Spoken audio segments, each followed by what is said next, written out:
You're too old for that one.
Hello, everyone. Thank you so much for coming. We're going to get started in just a second here. Yeah, if we could bring the level down so that our lovely friends from the press can hear us. So we're going to get going here in a second. We're going to start with remarks from the Virginia Building Trades President, Jason Parker here. Then we're going to hear from Business Manager of Local 666, Charles Skelly. And then you're going to hear from an array of workers from IBEW local chapters across the state. They're going to tell their personal stories and the importance of the data center industry and this data center tax incentive and why we're all here today with so many hundreds of members advocating for its inclusion in the upcoming Senate and House budgets. All right, with that, I'd like to turn it over to Jason Parker. Sisters and brothers, how are you doing? It's wonderful seeing y'all. Wow. I mean, so I'm IBEW Local 1340. I came through our apprenticeship from 88 to 93. I was a 3-term president for my local union. I was the chairman of our NASA unit for a term, and I was the recording secretary, eventually became the Virginia State Building Construction Trades Council president and the secretary treasurer for the Virginia AFL-CIO. And I just want to welcome you to the Virginia General Assembly. I hope you're enjoying your time here. I would ask that everybody remain respectful. These legislators do a lot of hard work. This is a tough budget, and these are tough subjects they go through. So with that being said, as an apprentice, I nearly starved to death in our apprenticeship due to a 1990, early 90s recession, which was very, very tough on the construction industry. So one of the things I would like to say to our legislators and our political allies is that if a good thing's going, let's keep it rolling. And I think that we can all agree here that a good thing is happening here with the data center industry. I see that everybody's working. This is good for our families. This is good for our members. This is good for our organizations, whether it be our local unions, whether it be our internationals, whether it be our building trades, whether it be our federations. So this is an important moment, an important conversation. 36 states have these tax incentives already. And there is a lot of phone calls I field as the building trades president looking from other states on how they can get data centers. So this is a coveted industry around the country. And it's very important to us here in Virginia, so we ain't got to pack our bags and go travel to do this work we're doing right now. With that being said, again, we appreciate all of our political allies, but we would like to remind them of how important this is to us. And I think all of you being in this room demonstrates that quite nicely. And if there's any questions, I'll be in the question comment section, and I'll see you then. I'll turn it back over to David. Thank you so much, Mr. Parker. Now we'll hear from Business Manager Charles Skelly. Good morning, everyone. My name is Charles Skelly. I'm with the Virginia Association of the International Brotherhood of Electrical Workers, and my day job is the business manager of IBEW Local 666 right here in Richmond, Virginia. The IBEW has over 20,000 members in the state of Virginia, and thousands of those members, many thousands of those members, are working on data center projects across the state, from Ashburn to the Richmond metro area to Mecklenburg. All of that's because of the investment of the data center industry. Our union has doubled in size in recent years, and we're able to offer more apprenticeship opportunities because of these projects. Those apprenticeship opportunities are a pathway directly into the middle class. We're here today to protect the future of our members by advocating for the inclusion of the data center tax incentive into both the Senate and House budgets. The leaders of our locals across the state take responsibility to our members, to our apprentices, and to our retirees for their pensions. We need the data center industry to stay in Virginia to protect those jobs and those opportunities. Make sure our workers have reliable employment, to make sure our apprentices have environments to learn, and to make sure our pensioners have comfortable retirements. I'll turn it over now to Crystal James, who is from IBEW Local 666. Thank you. Thank you, and good morning. My name is Crystal James. I am a foreman at the Data Center QTS here in Richmond. I'm also an apprentice committee member. I'm also in our union, vice president of our women's committee as well. I am a union electrician out of IBEW Local 666 here in Richmond. In 2019, I was working as a manager at Waffle House when I decided I needed to make a change in my life. I researched the trades and founded JATC for Local Union 666. So I started with the pre-apprenticeship, and then I graduated into the inside wireman program. As a journeyman electrician, I make over six figures. I pay in taxes what I used to make at the Waffle House. So I got off Medicaid, food stamps, and now I don't need any government assistance. I am so proud to be able to provide for my two children as a single mom. As a union electrician, we have full employee paid healthcare, vision, dental, and 3 retirements. None of my story will be possible without the data centers. I completed my apprenticeship by working on data centers in this very building that we're standing in. We need the data center tax incentive to ensure that we keep building data centers here in Virginia. And more people like myself have that opportunity to provide for their families, and more people, in situations in creating brighter futures. Thank you.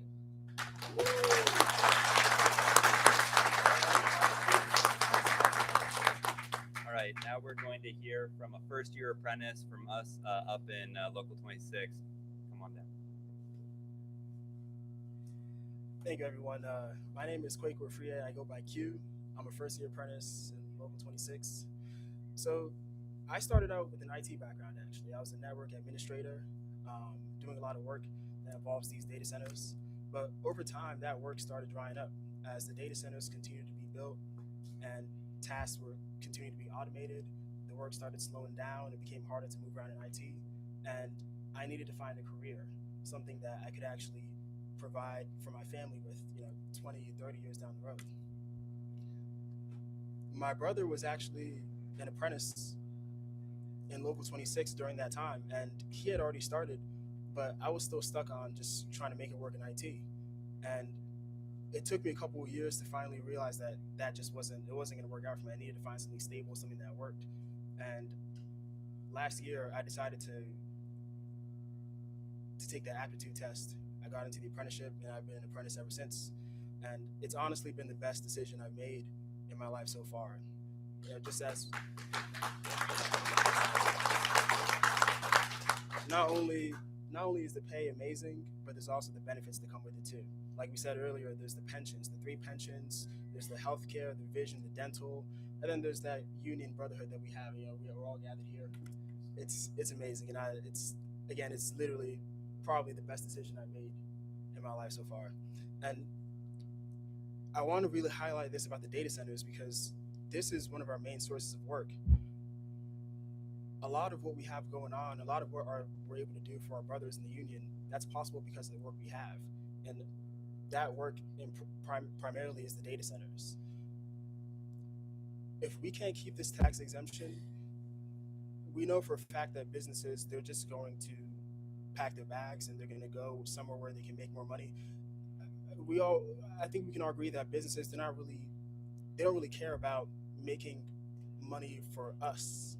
They don't care about our lives and our families and what we're trying to do to provide for ourselves. They don't care about Virginians per se. It's just easier for them because of that tax exemption. And so that's why they're bringing all that work to us. And so we've already been doing a great job keeping that work and trying to keep that middle class American dream going for all of us. And I say, why stop now? These businesses,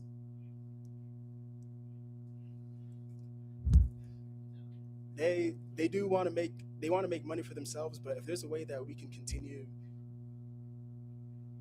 to benefit our brothers, to benefit our union from what they're able to provide us, I say we keep the jobs here, we keep our tax exemptions, and why stop?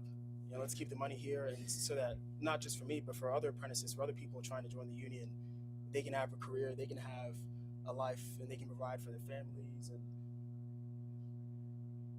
just in general to keep that union brotherhood that we have that's so strong.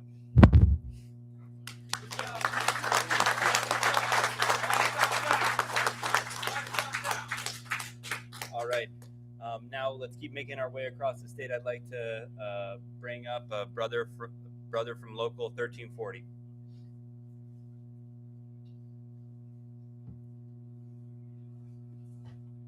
Hello, brothers, sisters, those who aren't us. This morning we're gathered to defend our livelihoods, our futures, our retirements, those who have heavily invested in the data center project that has been brought to Virginia Um, I think what's at stake here, the primary thing that is not really being acknowledged, is a lot of these companies that come in and provide this work, they're partnered with the union. Those incomes benefit Virginia. And right now that's being challenged. What Virginia is attempting to do, they're challenging the income that is taxable for them. And when the work goes, we all know we go with them. We're not going to be able to stay in our current living situations unless we follow the work. A lot of us know that. A lot of us don't have the comfort of just sitting at home on our tails. We know traveling is sometimes the way that it has to be. I don't really have much more to say other than that. But, thank you for your time.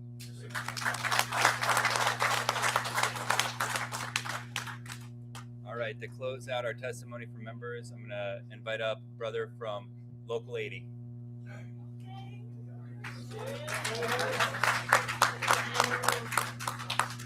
Hey, how y'all doing? My name is Dorian Hargrave. My friends call me Slim. I am a 20-year union electrician. I currently work for J.E. Richards, and I currently represent every single electrician in this area. I have been working in this area 20 years. I have seen the downs. I've seen the ups. I've had to leave here to go and take care of my family when there was no work here. If we lose these incentives, I have to pack up and go somewhere else and work and leave my family here. What could happen there?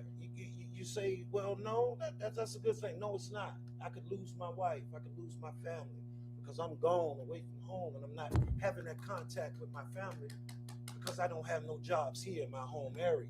Or maybe I have to go move to another state because that state has all the work. So I'm just going to not sugarcoat it and just going to be very simple and to the point. We need this money. If not, this economy is going to take a very big hit. And we don't want that. So let's just keep this incentive in this area so our people don't have to travel, so we can stay here, take care of our families, and raise our children right here in Virginia where we're from. Y'all have a good evening. Thank you.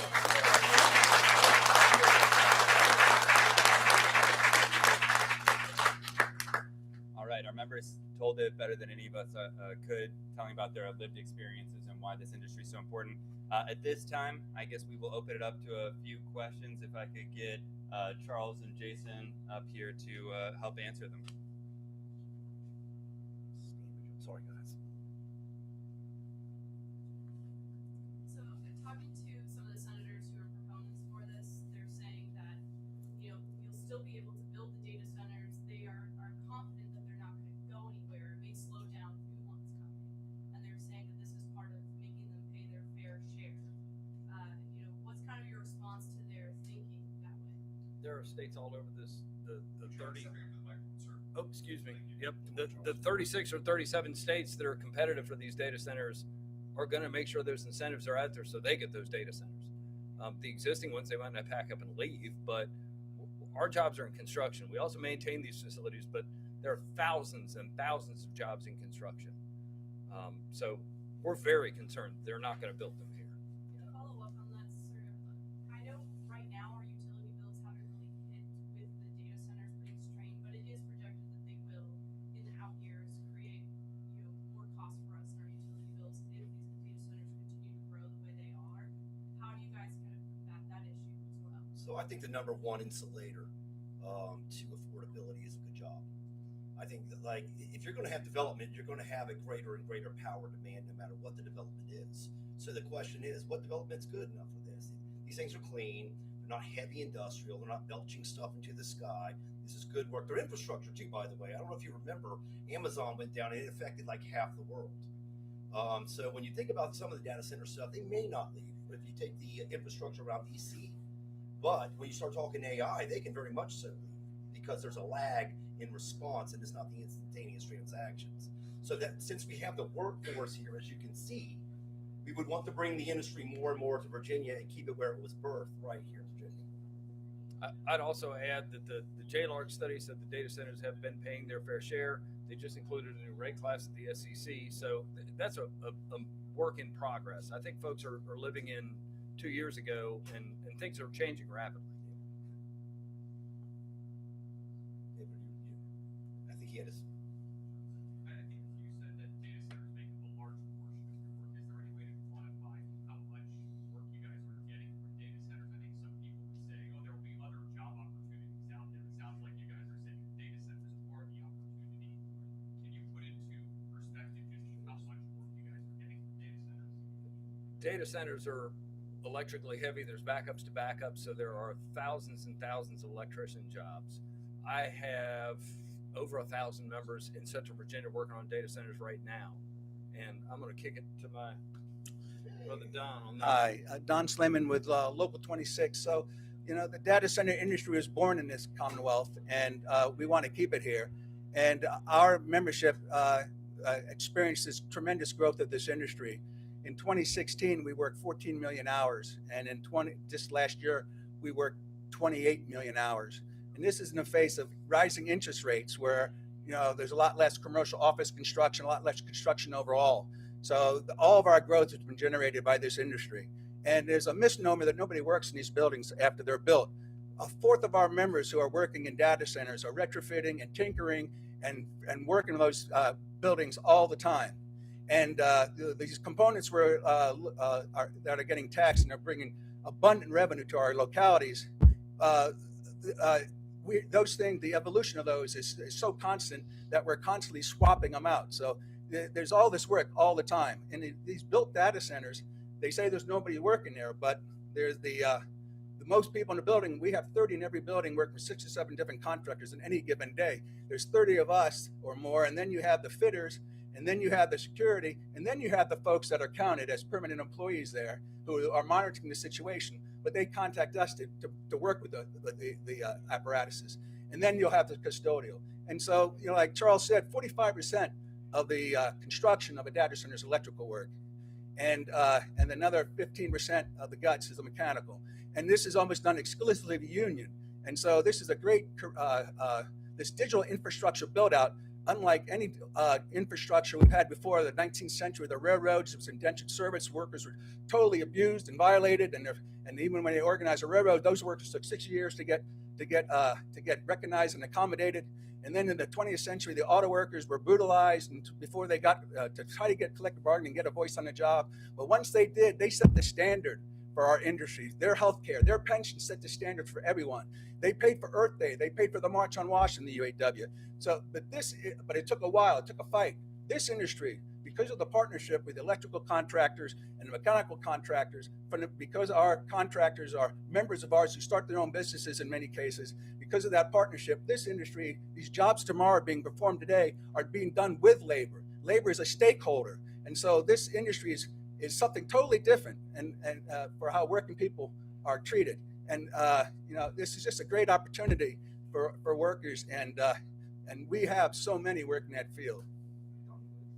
On the permanent jobs item, you know, Moore's Law still applies. None of you are clicking around on your Commodore 64 anymore. So these things are constantly upgrading their architecture as well as their software, and I imagine that will continue in perpetuity. So these are permanent jobs, and really there's only so many. I'm not even sure what actually is a permanent job in this world anymore. So construction is about constructing, and we want to see this continue. And it's 84% of all capital spending in the Commonwealth of Virginia this decade has been these data centers, this digital infrastructure. Matter of fact, this year, $700 billion will be spent building the digital infrastructure in this country. That's bigger than the budget of Japan. So this is where the work is, and we're following the work. And this work is being done with good union labor. And so yes, ma'am. Two more questions. So there's a House bill saying data centers won't get the tax exemption if they do certain things to help with the environment, things like that. If it does pass or get through in the budget, how would that impact your work? You know, we are great friends with the environmental community, our allies, working with them, trying to build out carbon-free energy. They've done a great job in mitigating environmental issues in the data center industry. The data center industry, I've never seen an industry mitigate better than they have.